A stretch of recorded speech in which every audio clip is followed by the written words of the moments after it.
The Oregon City Library Board will come to order at 5:03 p.m.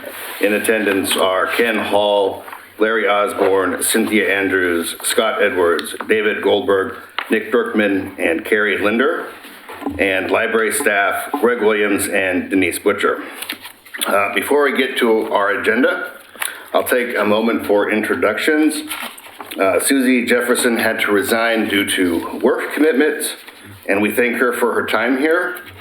And thankfully, we had a very qualified candidate, eager to represent one of our out-of-city seats, who was quickly approved by Mayor Holliday. So welcome to David Goldberg. Thank you. And tonight, we also welcome our new library director, Greg Williams. Greg has tremendous experience working in libraries and in Clackamas County, including working at Link and with LDAC. And so we are very, very lucky to have him here in Oregon City. So welcome, Greg. Thank you very much. All right, our first item is approval of the minutes from last month. You should have received those via email on Thursday. Are there any corrections or additions? I move to accept the minutes as presented. Second. All those in favor say aye. Aye. Those opposed, no. All right, the next item is public comments. And apparently we are doing our job as no one is here. So we will move on to the next item, which is the library director's report. Okay. All right. Thank you, Chair Edwards. Good evening, everyone. It's really nice to meet all of you. I've met several of you individually, but it's great to meet you as a board. I'm really looking forward to working with you. I'll give you just a slight bit of information about my background, just so everybody knows. As Chair Edwards said, I got my start here within Clackamas County Libraries, working at the Westland Public Library. I was an adult services / technology librarian. I worked there for about 8 years. Then I had the opportunity to move over to Clackamas County, where I managed the Library Network Office, which is the office that provides centralized services to all of the Clackamas County libraries. So the courier service, the library system, project support, centralized cataloging, everything that helps a group of 13 individual locations operate as a single library cooperative. After that, I worked for approximately a year and a half at Clackamas County in the Business and Community Services Department, overseeing 2 libraries, the Library Network Office, working very closely with the library district, the distributions, and also other departments, North Clackamas Parks and Recreation, County Parks, Economic Development, some others were in our portfolio as well. And now I am here at Oregon City, and I am thrilled to be here. So I'm very much looking forward to it. So we'll get into the report, and I'm not exactly sure how Mo has done this in the past, so I'm just going to go through my report. If you have questions at any point when I'm going through it, please feel free to let me know. And if there's anything else you'd like to discuss, I'm happy to do so. So we'll start with staffing. We hired 4 new on-call library assistants, which was great. That's going to provide us some additional coverage for our circulation area, our circulation department, make sure we've got people to do all those important things, checking materials in and out. Training is underway. Mm-hmm. Yes. Almost done. Okay, almost done with our training, and I don't remember the people's names off the top of my head. So. That's okay. But we encourage you to stop by the library, meet our new on-calls. Statistics. So the first thing before we get into the statistics, I know Mo had talked to you a little bit about the door counter situation. So as you saw on the statistics, you probably saw that the door counter numbers were blank. We did take a little time this week to look into how the door counters operate, what the setup is, and it turns out they have been overcounting. They have the figures are overstated. So the door counters can work in one of 2 modes. One is called unidirectional and one is called bidirectional. Ours are in unidirectional mode, so they count a person coming in, and then they count a person going out. So every time you break the light beam, it's doing 1 count, 1 count, 1 count, 1 count. When you have them set up that way, normally you would divide the statistics by 2 to get your actual in and out number, the number of people coming in. that division by 2 is what wasn't happening for a couple of the entrances. So we are looking now to configure all of the hardware to be able to do bi-directional counting so that we'll have good statistics of people coming in and people going out. It requires a little bit of configuration, and we're probably going to have our facilities folks remount the hardware on the doors just to make sure they're oriented properly. But we anticipate that's going to be done fairly quickly. It's not terribly difficult, but What's the impact on funding of the erroneous count? there's no impact on funding. The distribution formula for the county is based on 2 factors. It's based on the assessed value of properties within the city, and also the population, your proportion of unincorporated population served. So there's no direct tying to funding. It's unfortunate, it's a great tool to tell your story about how busy the library is, but I like to tell people that's one statistic of many that tells a story of how the community uses the library. So yes, we will need to kind of restate that and have some talking points about that, but there are many other statistics that show just how busy and just how well used the library is, so. So Greg, are there consistency in terms of the equipment for the 3 doors? They're the same brand, they're the same vendor. The one on the 7th Street entrance is an older model, and the one on the Carnegie and the 6th Street entrance are the same model. So we are also looking to see, one of them is about 5 years old, and the other 2 are about 2 years old each. And we're looking to see what else is out there, what other hardware is out there, because after about 5 years, that's when you might want to look at redoing it. But we thought it was more important with the hardware that we had as quickly as we can to start getting those counts accurate. Yeah. So we are, as we do that, we're also looking at other vendors and what other options are out there. And so we'll see what we might come up with. Any other questions on the door count? No? Okay. The other statistic that I just wanted to point out, you might notice that the sent to other libraries statistic took a little bit of a jump in January, and we were curious as to why that was. We contacted our network office, and it turns out the reason for that jump is that the Milwaukee library, they were in the process of moving from their temporary location into their new location. And while they were doing that, they had put basically a moratorium on holds. And so the way the county system works is that every library, there's a list of libraries that fill holds. So, for example, for Milwaukee, when the system says, oh, there's a hold that needs to go to Milwaukee, who are we going to get it from? The first library in the list that gets evaluated is Oregon City. And so when Milwaukee was not accepting holds, there were fewer items being taken from Oregon City and sent to Milwaukee. As soon as Milwaukee opened back up, they had a backlog of holds. Those started to come through the system, and since we were the first library that was eligible to fill those holds, that's where the increase came from. But we're concerned about the difference between the holds and what we send out. So yes, the net loans and borrows. So like the 3,500 number is what we'd like that to be 0, correct? Ideally, yes, you would have your net loans and borrows equivalent to show that you're basically sending out as much as you bring in. There are many factors that go into calculating those net loans and borrows that might not be related to your collection development policies. So it's one of those, again, it's one of those statistics that there's some context there. There's lots of other numbers you can look at to also demonstrate how you're providing service. So I'll give you an example. So like I said, that we call it the holds fill queue. And it's basically the system decides who is going to be the next person in line to fill a hold. And if that changes, that could have an impact on those statistics. You don't change anything about your collection development. You don't change anything about the amount of money you're spending on books. It's just a system configuration change that has an impact on it. And so while, yes, it's a valuable statistic to look at, and it's something we watch pretty closely, I wouldn't say it's the be-all, end-all of circulation statistics. Okay. So. I mean, I think it makes sense. I think that makes sense. So you're saying that it could affect both what we send out and what we receive in a sense, or not what we receive, I guess. Yeah. But let me see. Well, I'll talk with you more. Okay. I'm lost in that one. Okay. I got lost in this stat. Okay. Other than that, all the other statistics looked to be fairly in line with previous months, previous history. I didn't see anything that struck me as particularly odd. If there were any questions about any of those statistics. Greg, Yeah. two things. One, it looks like from the materials that have been checked out, we're about 8% above last year, which is, a nice trend. And that looks pretty consistent through that.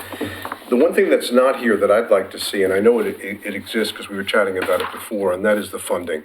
It just would be helpful to see the funding across the whole system and what share we get and what the assessed value is of Oregon City compared to the others, and then what percentage we get of the non-city residents. I just want to have a handle on that, and I haven't seen that. We can definitely do that. We just got our distribution memo from the county, and that has that backup documentation. So I can send that out to the group Right. if that was something that would be of interest. So yes, Basically, we get 2 distributions a year. correct. One when the big collection goes in. Yes. And then it's sort of whatever else comes in. And that comes to the city, right? And then we get, Yes. Yes. the city Yeah. pays. Yeah. So 2 distributions a year, one at the end of January and one typically at the end of June. And just like Nick says, by the end of January, most of the property taxes for the year have come in. And so the first distribution is much larger. And then the one towards the end of the fiscal year is just to catch up with everything else that's come in between about end of January and end of the fiscal year. But just to clarify, we're really, the library is a department within the city. Right. So it's not, there's no separate operation from that perspective.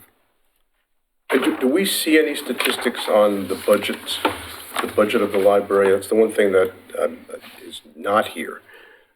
Sort of what the budget was and what the actual year-to-date expenses are. I understand that's integrated into the city, and that makes it a little complicated. But.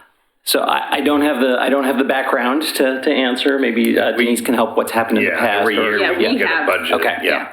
Okay. So yes, and my anticipation is yes, the library board has a role, a defined role to advise and participate in the development of the budget. Right. So I anticipate bringing the proposed budget to the library board for discussion, review, take any feedback that we have, and incorporate that into our budget process with the city. But right now, if there are variances from it, we don't see it. So the city probably gets involved in saying, how come you overspent or underspent or whatever it is?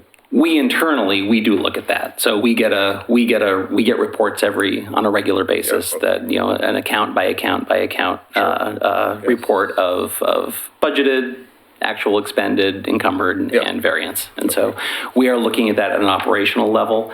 That is something normally in budget processes with boards in the past, I would bring you on an annual basis and you just say, hey, here's kind of where we came in last year. Okay. Here are the accounts that maybe, we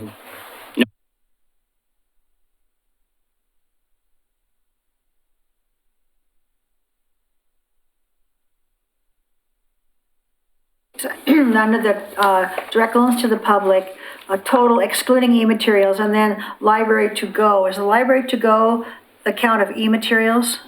Yes, Library to Go is our ebook and Okay. our ebook and electronic audiobook Okay, thank you. counts. Yep.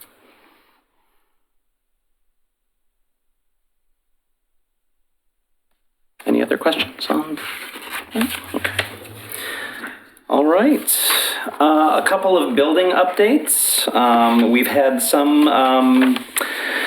building projects going on. We have recently installed additional sound baffling in the basement staff area. I don't know how many of you have had a tour of the building recently and seen the downstairs. There's some noise, it's all enclosed, so noise bounces off. So we installed some sound baffling to try to make it a little quieter for staff down there.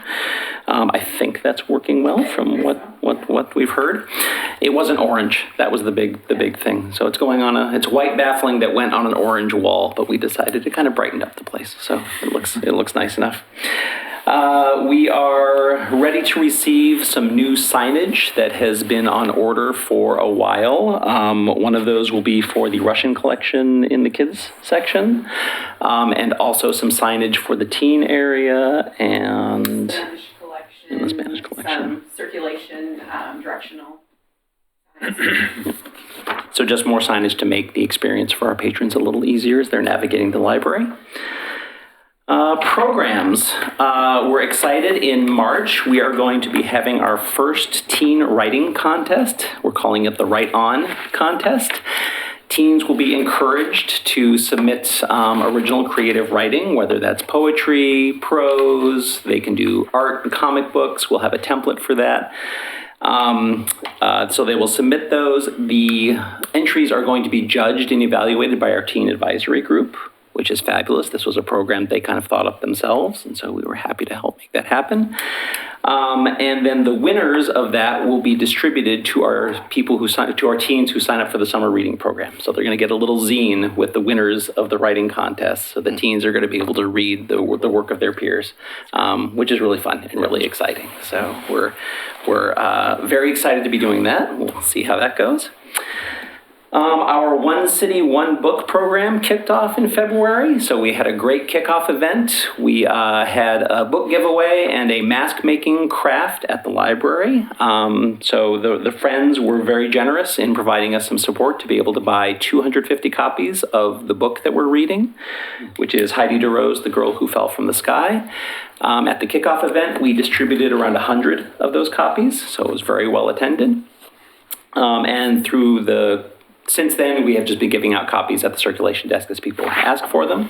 We've had other programs related to that, related to our One City, One Book program. We had a First Friday film last week, which tied into questions of identity, which was very well attended. We're very excited. This is going very well.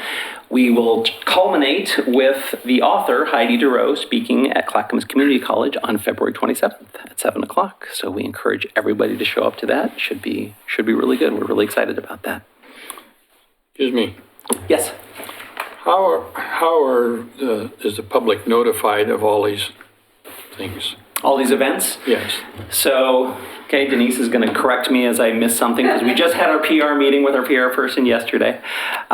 So, first of all, we promoted on the city's website. So we have a library page on the library website, and we promote everything there. We have an email newsletter which has about 4,200 subscribers at this point. So we push information out that way. We have active social media accounts, so we post on Facebook. It's here, I think it's 3,500 followers on Facebook, Twitter, Pinterest, what was the other one? Instagram, we also do. For bigger events, we can also have we can ask the city to help get out information through their channels. So they're always happy to help us promote there. We have in-library information. We distribute flyers to city buildings. We have I was just in Singer Hill Cafe for lunch today, and there was a flyer for One City, One Book on the wall there. So that's generally how we get information out there. Did I miss anything? No, I think you got it all. Thank you. Okay. Let's see, other news. The EDGE assessment. So our technology staff recently completed a technology assessment. It's called the EDGE Technology Assessment. And what that is, it's a self-assessment that libraries go through. You kind of take a look at what some of the common needs are in communities as related to technology and access to technology. And then you do an assessment of how well you're meeting those needs of your patrons. So things like, does the library offer public access internet computers? Does the library offer Wi-Fi? Does the library offer classes in basic computer usage? And you can go score yourself on that. And since this is a nationwide library thing, you have great benchmarks to compare yourself with other institutions of similar size. And you can compare yourself within Clackamas County as well. So we have recently done that. I do plan to bring those results to the board at a future meeting. But it was a great assessment for us to do. I believe we did it a few years ago also. So that will also give us some ability to see what the results were a couple of years ago and how far we've come since then. So that's exciting. I shared a little news item there about a recent Gallup poll that you may have seen this, but a recent Gallup poll came out that when people have the options, when they're choosing an option for a cultural activity, more Americans choose going to the library than going to see movies. So I thought that was great. That was that certainly jived with my family's experience, but so that was very good to see. We had our first library district task force meeting, and I don't know if Nick is going to talk about that. Okay. We had our first library district task force meeting on Friday, January 24th, and I think everybody knows what this is about, but just quickly, over the past couple of years, various library district stakeholders have articulated some concerns or questions about how the district operates and what some of the challenges facing it are. And so the county put together this library district task force to provide stakeholders with a forum to discuss these issues. So we had our first meeting. It consisted of an overview of how the district works and some really powerful stories from library directors from across the county. So we heard from library directors themselves about the benefits the district had had, how it really saved library services back in 2008, and what it allowed libraries to do since then. We also heard a lot about some of the challenges that individual libraries face. There are libraries out there with funding challenges. There are, there are some governance questions. It's kind of a complex district that we work in, so that can cause some friction and some challenges sometimes. But it was great to hear those voices and to get everybody kind of thinking, how do we go forward? What are we trying to do as a library district? What do we want to achieve, and what are the challenges to us getting there, and how do we want to address those? So I thought it was a very positive meeting. I was just going to add that I find it remarkable that there's been only a few amendments to the master's agreement. I mean, over 10 years. Yeah. And so in a sense, it's probably time to take a pretty deep review of it. And I think most of the amendments really dealt with like Gladstone and Oak Grove and that type of thing, or Oak Lodge. Yeah. I think the structure of it is, obviously has been working, but as you said, there's some there are topics that need to be reviewed and addressed. And the good thing about the meeting was that we had very good representation from Oregon City, our individuals that are committed to be involved with the process. So that was really good too. It was great to see. Yep. And it was on the representation. It was also great there were representatives from every city, and not just city staff. So there were city managers and finance directors, but there were also library board members. All the library directors were there, so it was a really good cross-section, a lot of different perspectives in that meeting. So I think it's going to be positive. So, and then finally, I wanted to note, I know Mo had put together a calendar for the meetings for this year, and this month we're supposed to be some policies to review. So basically, there were 4 or 5 policies that I wanted to take a look at, and I couldn't do so in the 2 days that I had before I first started and had to get everything loaded into Granicus. I do plan to bring those to this board next month. Just to give you a little context, for example, the internet policy, we were looking at it, and there's some updates that are needed. We've got 4 different types of internet computers in the library that all work differently and all have kind of different access policies and how we expect patrons to use them. And I wanted to make sure that our policy, was really clear about how that all worked together.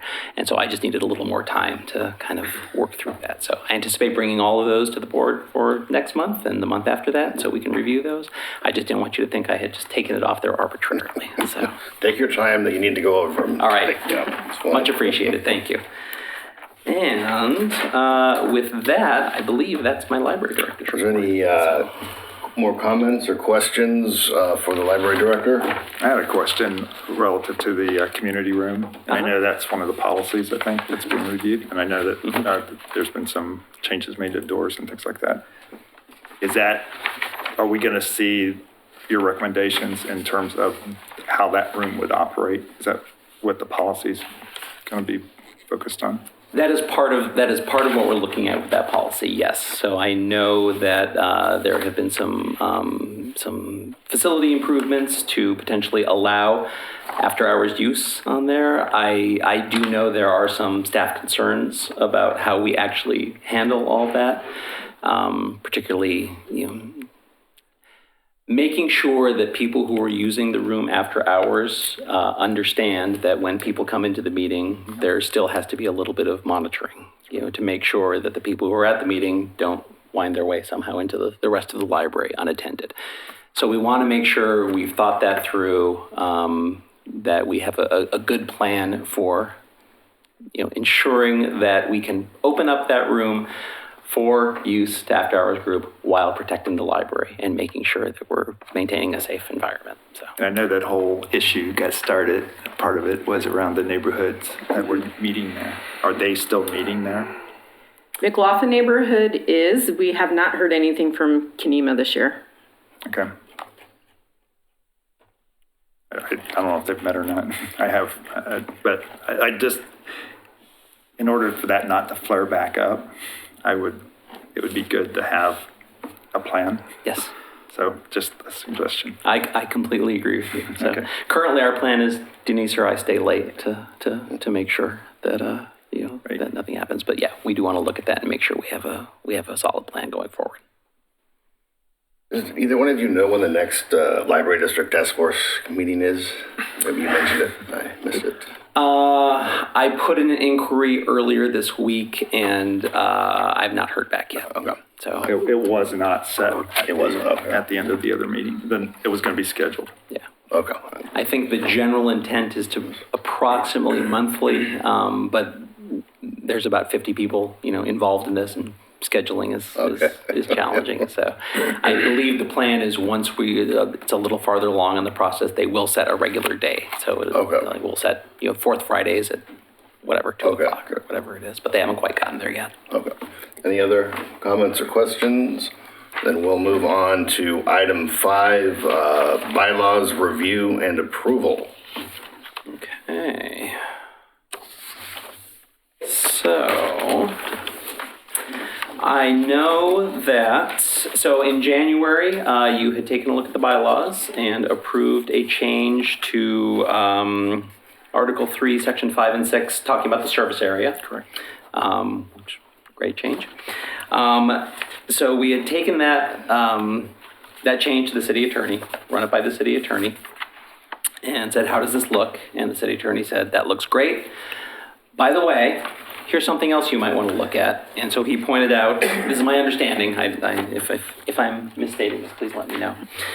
So we took a look at that, and there was also another section that he recommended we take a look at, which was Article 5, Section 5, and it's how absences are dealt with. So the existing language of the bylaws basically said that it was a little unclear. It said that it implied that the library board would be the ones who would make a determination on how to deal with unexcused absences. And the city attorney felt it was more consistent with other advisory board practice that that's really a decision that belonged to the mayor. So this body can make a recommendation about what happens in the event of unexcused absences. That recommendation should go to the mayor. Since the mayor is the one who is appointing people to the advisory board, the mayor should be the one to remove those. So Mo and the city attorney worked on some alternate language, and so that is the amendment that you see before you today. And I am hoping that we are able to discuss and take a vote on that and Any comments? allow that. In item number 3, purpose, item number 1, there needs to be, just picky, comma, after maintain active communications with the library director, comma, library managers. The comma is in the wrong place, and it's a Oh, little bit comma's in the wrong confusing. place. Yeah, gotcha. Okay.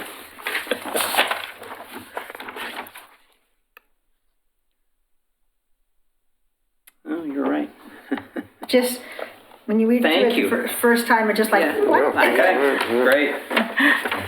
We should be able to get that fixed as Sorry. well. No, not at Never all. ask a former English teacher to do this. Okay. On item 5.5, I thought that in addition to making the mayor the person who actually does the decision, I thought that the change from shall to may is a much better wording. That gives us a little option. Yep, exactly. Yes, yeah. To To leaves it consider the- individual circumstance, yeah. Correct, yes, yep. Do we need a motion here to approve this? Yeah, if there's no other comments, then, yeah. I think If you have no other comments, I'll so move. Okay, is there a second? I'll second. All those in favor of approval, say aye. Aye. Those opposed, say no. Right? The board approves this change to our bylaws. Okay, great. So we will be taking that to the city commission for adoption. I believe it should be on the agenda for next week. So Great. Excellent. All right. With the commas? With the commas. I'll see if I can sneak the comment in. We'll get it fixed. All right, we'll move on to item 6, communications. Nick, did you have anything? Yeah, I'll talk a little bit about, we also had an LDAC meeting. Actually, the task force meeting was on Friday, and on Monday, we had an LDAC meeting. So we spent the weekend studying. No, I'm just kidding. It was more just reporting, that meeting was.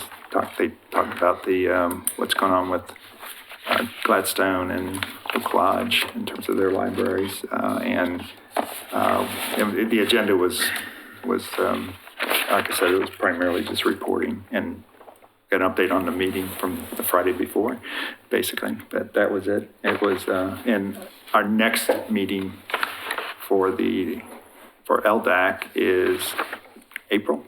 Is that what we decided? I believe you're correct. It might be March. It might be, was it the 5th? Was there 5 Mondays in March?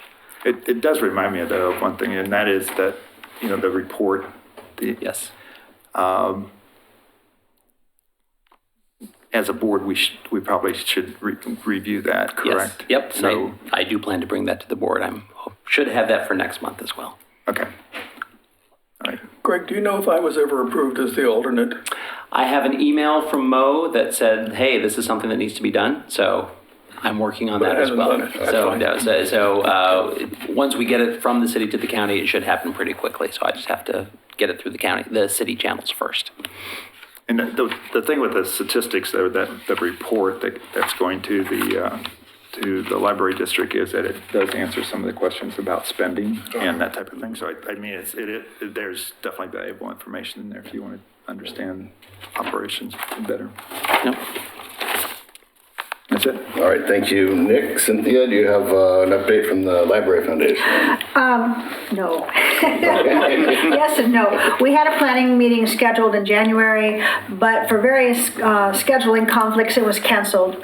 So what we have done in the interim is to break into some teams revolving around the goals, actions, and outcomes that Karen Martini and I set in a planning meeting strategy session. So those little sub-teams are going to meet sometime in the next few weeks, and then we'll have a general foundation meeting in March, which will talk about the results of the sub-team outcomes, and then we'll get back to you about what those are. All right. Thank you, Cynthia. Ken, do you have an update from the Friends of the Library? Yeah, things are going pretty well for them. They're having a number of difficulties with their new space, but nothing appears to be very serious. They'll get it resolved. These are very bright ladies. The main thing different this month is they didn't allocate any money for any specific programs like they have several times in the past. So, which is usually what I tell you people. And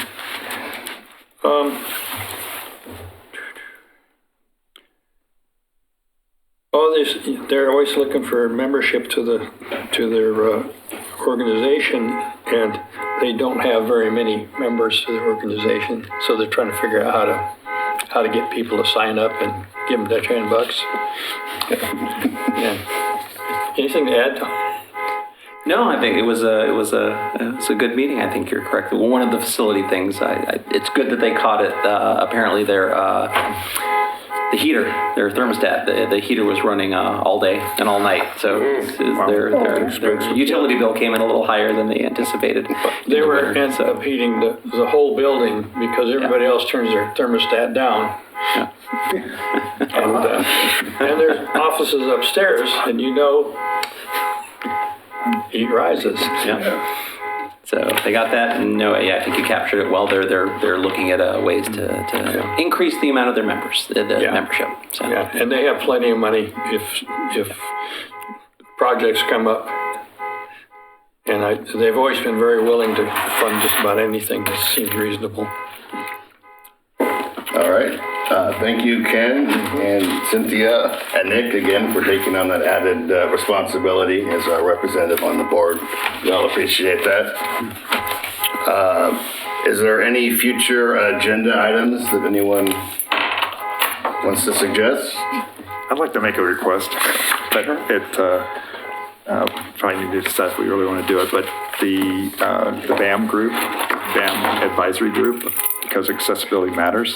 I think there's been some really good work done there, and I think it'd be great for the other board members to get an understanding about what's happening in that group. But that can be scheduled whenever, off into the future, but I would like to see it done. Yeah, we can definitely do that, and that's actually a topic for sometime in the future I'd like to talk about is differing advisory groups and how we kind of coordinate that and make sure that we're all cognizant of all the advisory going on. So, That's a good idea. yes. I think it's a pretty unique program from what I'm aware of. I don't know if anyone else has really been doing that type of work, so I think it's pretty exciting, actually. Low key, but exciting. Yep, very exciting. Particularly for us disabled individuals. I think we're probably overdue for another field trip to the Link up there. It's been a couple of years since we went. I don't know. Yeah. I never got a You chance to didn't see. go? No, I never got a chance I to was see. there, I think. Yeah. I was there. And Nick, yeah. So yeah, It's the Carrie, Clackamas David, County Cynthia, and Larry group. haven't been there. They're actually in Oregon City, so. It's worth seeing. We can definitely do that. I have a little pull in that office, so Yeah. I think I can get that done. So When the weather's warmer, of course. yeah, no, that'd be great. We'll try to get you in there in the if everybody can make it in the morning, you can actually see the sort going on, which is And that's what's worth it, yeah. It's really, it's something else. It's really worth seeing. And that is when we were there the last time. Was it? Yeah. All right, we can definitely schedule that. That would be great. And then Nick, did you want to talk about the tour we took at CCC? I'm concerned I might be overselling, so I'll let you talk about it. Oh. I thought it was great. So thanks to Nick. Nick arranged a tour for us for Clackamas Community College's brand new Industrial Technology Center, and part of which is a makerspace that they have there. And so, as you may be aware, there are many libraries who are exploring or have implemented makerspaces. And that was something that we were looking at when we were designing the building. It's something we're still looking at. So we wanted to get some ideas about what a really cool makerspace would look like. So Nick was able to arrange it. And my goodness, it is a very cool makerspace. They've got some industrial strength size 3D printers, which can generate objects out of. In these, we saw it was not just your regular plastic, but it was some plastic carbon fiber combination, which is really fascinating. They had laser cutters, they had a plasma cutter, they had they had presses and CNC machines, lots of stuff. It was great. And part of their mission when they set this up is to also, not only to have this be supporting their students for curriculum support, but also to be able to support the community. So to have a community use aspect to it. And so they're still kind of in the process of setting it up, but it was a great opportunity for us to meet them. So we can start thinking about, are there partnership opportunities, or at the very least, is this a resource that when people come to the library saying, hey, do you know where I can get a plasma cutter? Well, we don't have one here, but we can get you up to Clackamas Community College. We learned about some of the software that is being used in the industry, some 3D CAD, some CAD software.